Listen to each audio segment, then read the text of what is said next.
Toronto has a new mayor-elect, as Olivia Chow heads to City Hall today after eking out a win in a by-election against 101 other candidates.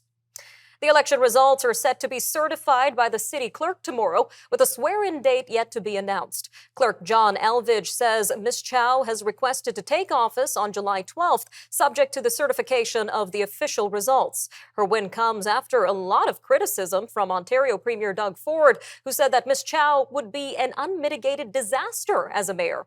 But today it was a different tone coming from Mr. Ford, who claims that the two will find common ground. All this comes amid the backdrop of Toronto's nearly $1 billion pandemic-related budget shortfall. Well, joining us now to talk more on the election of Olivia Chow as mayor of Canada's biggest city is Dr. Lydia Miljan, political science professor at the University of Windsor. Ms. Miljan, thank you again for your time today. My pleasure, Nima.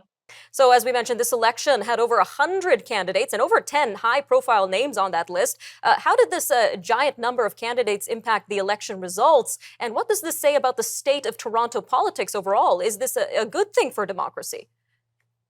Well, actually, surprisingly, the voter turnout went up compared with the 2022 general election. I think quite significantly by about 9 percentage points. And I think that was in part because there were so many candidates and it was focused on just the mayor's race. But ironically, it ended up that because of that abundance of candidates, that Olivia Chow actually got the lowest number of votes of any mayor in Toronto's history. So she has actually a weaker mandate than what John Tory had, even though John Tory had a lower voter turnout. So it's one of those weird ironies about the math. But, I think in general, it means that, at least for Toronto, there's a robust discussion about democracy, and that people, when they're given an open election and that the results aren't a foregone conclusion, that they will be motivated to come out and vote. And the election of Ms. Chow, it's quite the political shift for Torontonians, considering previous, more conservative leading mayors, Rob Ford, John Tory. So what is the significance of this sort of political shift in Toronto? Well, that still remains to be seen. I mean, council itself tends to be a little bit left of center. And even you could suggest that John Tory wasn't exactly, a very strong conservative. I think he might be more in the progressive conservative part of that political party. But nonetheless, this is a shift to the left. And it does mean that, some of her campaign promises, as vague as they were, might be coming to people's pocketbooks. I mean, she did say that she was going to increase taxes. She didn't claim how much that was going to be, and certainly she's hoping to put that increase in tax revenue towards more services, towards transit, towards housing.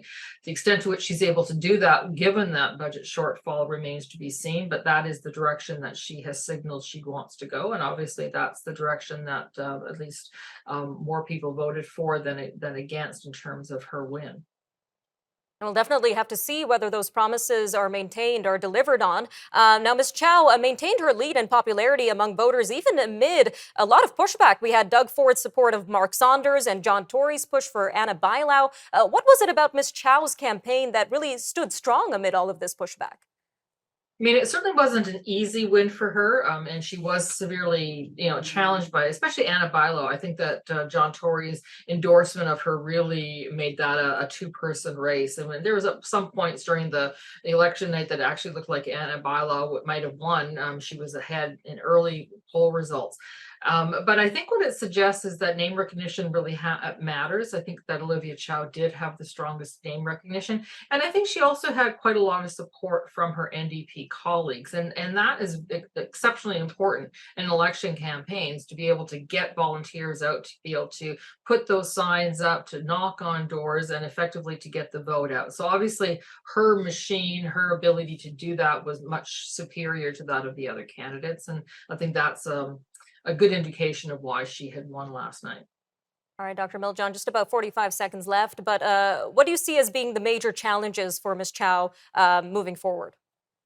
Well, obviously, infrastructure is going to be a big one. Housing, cost of living, transportation. Those are the key ones. But then there's the whole sort of social conditions of Toronto, the unhoused, the fact that we do have an opioid crisis throughout the country, and figuring out a way to pay for it. I mean, she can't put it on the backs of Torontonians simply because she doesn't have that much time. By the time she raises taxes, she only has 2 years, and people's memories will be pretty sharp. And so she's going to really be struggling to find the way to pay for it. She's going to go to the province, she's going to go to the federal government and hope that they can help her out. Lots to keep our eyes on. Dr. Miljan, thank you again for your time today on Forum Daily. My pleasure, Nima.